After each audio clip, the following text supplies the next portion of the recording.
Hello, listening friends. नमस्कार श्रोता मित्रों, It is a joy to know that you are there listening to this program. यह जानना बहुत आनंद की बात है कि आप ये कार्यक्रम सुनने के लिए उपस्थित हैं And we are always glad to hear from you. और पत्रों के द्वारा आपसे सुनकर हमें हमेशा खुशी होती है। We are in the midst of a series of messages from the life of Abraham. अभी हम अब्राहम के जीवन के संदेशों की श्रृंखला के मध्य में हैं। And in our last broadcast, we left Abraham struggling with the message from God. और पिछले प्रसारण में हमने अब्राहम को परमेश्वर के इस संदेश के साथ संघर्ष करते हुए छोड़ा था That Isaac will be born to him and Sarah. कि उससे और सारा से इसहाक पैदा होगा। Abraham's own plan were not God's promises. Abraham की अपनी योजनाएं परमेश्वर की प्रतिज्ञाएं नहीं थी। Now Abraham has learned that his 90-year-old wife is going to bear a son to be the fulfillment of God's promise. अब अब्राहम ने यह जान लिया है कि परमेश्वर की प्रतिज्ञा उसकी 90 साल की पत्नी के द्वारा पुत्र उत्पन्न करने के द्वारा पूर्ण होगी। Sarah was a godly woman and a good wife to Abraham. सारा अब्राहम की अच्छी पत्नी और एक धर्मी स्त्री थी। God was going to use Sarah, a woman, to fulfill his promise to Abraham. परमेश्वर अब्राहम को दी हुई प्रतिज्ञा को पूरा करने के लिए सारा एक स्त्री का प्रयोग करने पर था।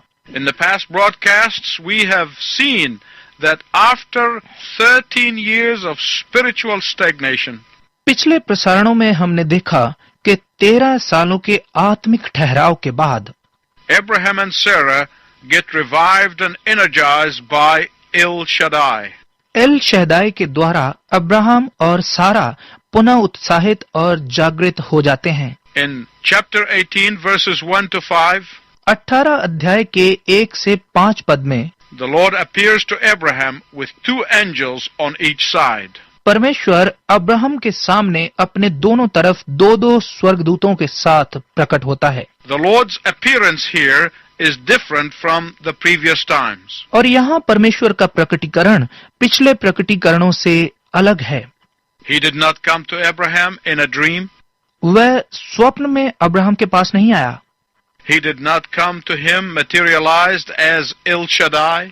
वो भौतिक एल शहदाई के रूप में प्रकट नहीं हुआ, But the pre-incarnate Jesus Christ came to him in person. परंतु पूर्व मानवीय रूप यीशु मसीह एक मनुष्य के रूप में उसके पास आया। Abraham recognizes immediately that they were not ordinary human beings. Abraham तुरंत पहचान लेता है कि वो कोई साधारण मनुष्य नहीं है। So, in an act of worship, Abraham bows down, और आराधना के रूप में अब्राहम दंडवत करता है। as if to say, "My Lord, you know me, I am Abraham." मानो ऐसा कहते हुए, मेरे प्रभु आप मुझे जानते हैं, मैं अब्राहम हूँ। And if you are pleased with me, I want you to stop by my place. और अगर आप मुझसे प्रसन्न हैं, तो मैं चाहता हूँ कि आप मेरे घर कुछ देर रुकें। Abraham was longing for the Lord's company. परमेश्वर के साथ के लिए अब्राहम तरस रहा था। And with typical ancient hospitality, he washed their feet and prepared them food. और बिल्कुल प्राचीन अतिथि सत्कार के साथ उसने उनके पैर धोए और खाना बनाया। In verses 6, 7, and 8, Abraham rushes into the tent and shares his excitement with Sarah. 6, 7 और 8 पद में अब्राहम तुरंत तंबू के भीतर जाकर सारा के साथ अपना उत्साह बांटता है। Quick, prepare 3 measures of fine flour, knead it and make bread. तुरंत 3 पसेरी मैदा लेकर गूंथ ले और रोटी बना। The Bible says Sarah immediately sprung into action. Bible बताती है कि सारा फुर्ती से काम में लग गई। Now, I'm not advising husbands to habitually bring visitors unannounced to their wives night after night. अब मैं पतियों को ये सलाह नहीं दे रहा हूँ कि वो हर रात अपनी पत्नियों को बिना बताए मेहमानों को घर लाने की आदत बना लें। But I know that when the occasion presents itself, it becomes an opportunity for wives to manifest their spirituality. पर मैं जानता हूँ कि जब ऐसी परिस्थिति आ पड़ती है तो यह एक मौका है जहाँ पत्नियां अपनी आत्मिकता का प्रदर्शन कर सकती हैं। I try to imagine old Abraham running into the tent. Sarah, rustle up some food. These are no ordinary visitors. मैं कल्पना करने की कोशिश करता हूँ कि किस प्रकार बूढ़ा अब्राहम तंबू के भीतर भागा और कहा, सारा जल्दी से अच्छा भोजन तैयार कर, ये साधारण मेहमान नहीं है। And Sarah beautifully and graciously responds.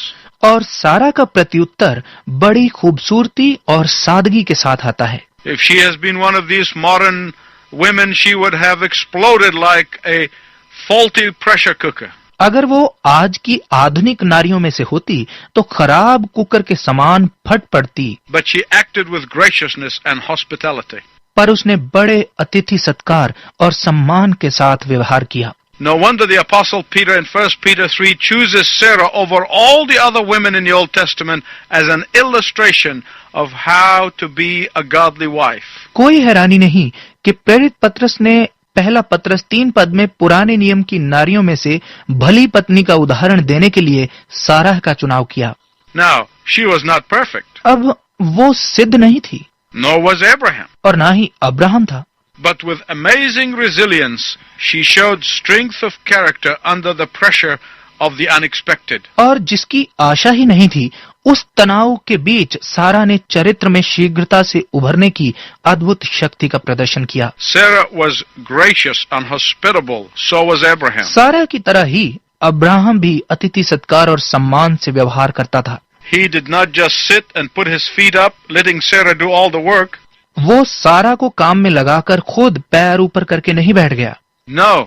नहीं, After washing their feet, he ran to his herd and chose the best of his cattle and gave it to his servants to prepare for the honored guest. अपने आदरणीय अतिथियों के पैर धोने के बाद Abraham दौड़कर झुंड में गया और एक अच्छा सा जानवर लेकर सेवकों को पकाने के लिए दे दिया। In verses 9 to 12, the Lord asked for Sarah by name. 9 से 12 पद तक परमेश्वर ने सारा के विषय में उसका नाम लेकर पूछा। Listening friends, I want to tell you something very important. मेरे श्रोता मित्रों, मैं आपको कुछ बहुत महत्वपूर्ण बताना चाहता हूँ। Christ always calls you by name. मसीह आपको हमेशा नाम लेकर पुकारता है। Do you know that Jesus always calls you by name?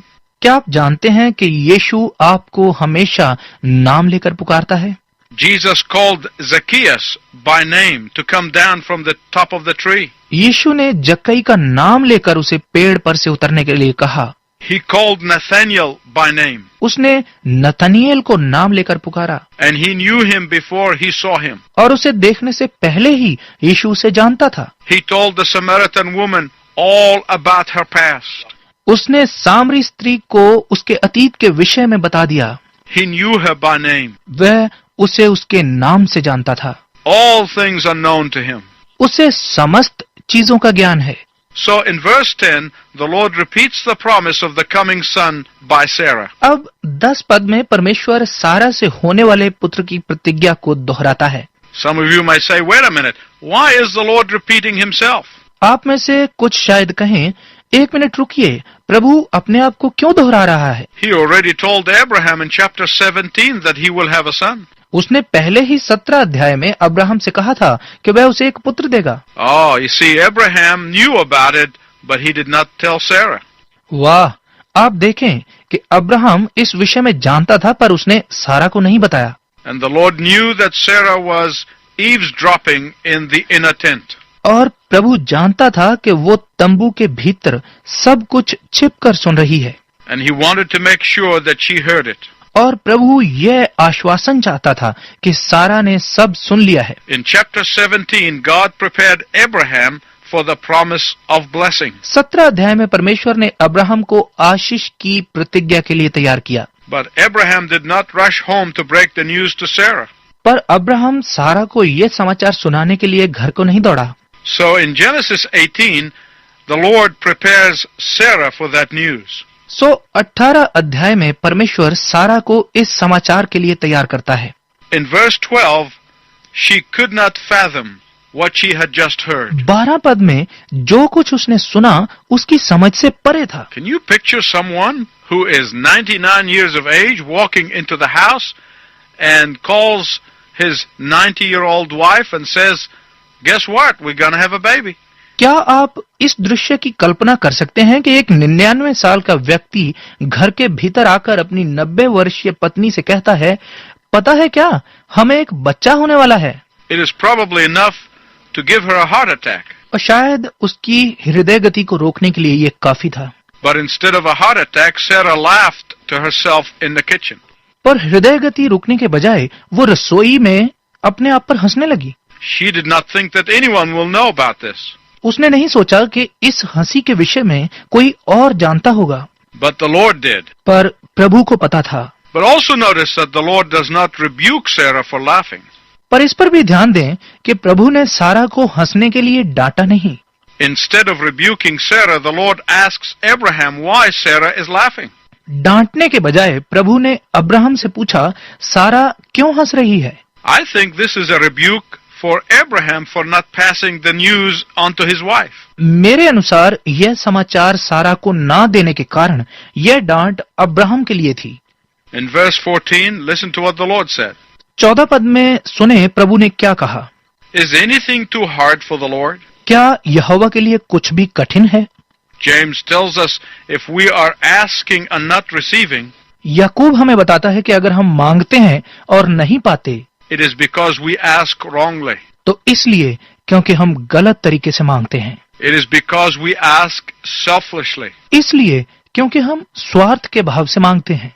It is because we ask ignorantly. इसलिए क्योंकि हम अज्ञानता से मांगते हैं। Is anything too difficult for the Lord? क्या प्रभु के लिए कुछ भी कठिन है? And the answer is no. और उत्तर है नहीं। It is we who need to learn the lesson of knowing what to do with what He gives us.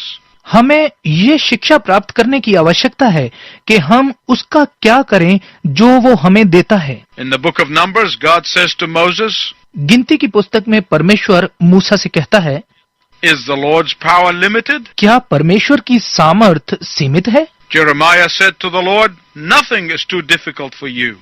यिर्मयाह ने परमेश्वर को कहा, तेरे लिए कुछ भी कठिन नहीं है। In Luke chapter 1 verse 37, the angel Gabriel told the Virgin Mary of the coming pregnancy with these words. लूका 1 अध्याय के 37 पद में जिब्राइल स्वर्गदूत कुंवारी मरियम को आने वाली गर्भावस्था के विषय में बताते हुए यह शब्द कहता है, For nothing will be impossible with God. क्योंकि परमेश्वर के लिए कुछ भी असंभव नहीं है। Let's get back to the book of Genesis. आइए उत्पत्ति की पुस्तक पर लौटते हैं। In verse 15 of chapter 18, 18 अध्याय के 15 पद में Sarah was afraid, so she lied and said, I didn't laugh. But he said, Yes, you did laugh. सारा ने भयभीत होकर झूठ बोला, मैं तो नहीं हंसी, पर प्रभु ने कहा, हाँ तू हंसी थी। Out of fear, Sarah denied her laughter. डर के कारण सारा ने अपनी हंसी से इनकार किया। But as a result of her encounter with the Lord, Sarah became a woman of faith. परंतु परमेश्वर से मिलने के परिणाम स्वरूप सारा एक विश्वास की स्त्री बन गई। And in Hebrews chapter 11 verse 11 tells us that she was a woman of faith. इब्रानियों 11 अध्याय का 11 पद कहता है कि वो एक विश्वास की स्त्री थी। In Genesis 18:16 to 19, उत्पत्ति 18 अध्याय 16 से 19 पद we see a beautiful picture of Abraham walking with the Lord. यहाँ हम एक सुंदर दृश्य देखते हैं जहाँ अब्राहम परमेश्वर के साथ साथ चल रहा है, Communing with the Lord. परमेश्वर के साथ घनिष्ठता में, Fellowshipping with the Lord. परमेश्वर के साथ संगति करते हुए Communicating on a deep level with the Lord. और परमेश्वर के साथ गहरी बातचीत करते हुए। My listening friend, as I conclude, I want to ask you several questions. मेरे श्रोता मित्र, जबकि मैं ये कार्यक्रम समाप्त करने पर हूँ, मैं आपसे कुछ प्रश्न पूछना चाहता हूँ। Do you take time to commune with God? क्या आप परमेश्वर के साथ बातचीत करने के लिए समय निकालते हैं? Do you take time to hear the voice of God? क्या आप परमेश्वर की आवाज सुनने के लिए समय निकालते हैं? Or do you get so busy that your fellowship with God takes less and less time? या आप इतने व्यस्त हो जाते हैं कि कम से कम समय ही परमेश्वर के साथ संगति में बिताते हैं, Until you become spiritually dry. जब तक कि आप आत्मिक रीति से सूख न जाएं। Then when you get into trouble, you say, Why has God forsaken me? और तब जब आप समस्या में पड़ जाते हैं, आप कहते हैं, परमेश्वर ने मुझे क्यों त्याग दिया? In reality, it is you who have forsaken Him by ceasing to daily fellowshipping with Him. वास्तव में रोज की संगति में उसके साथ समय न बिताने के कारण आप ही ने उसे छोड़ दिया है। Will you come back to him today? क्या आज आप उसके पास वापस लौटेंगे?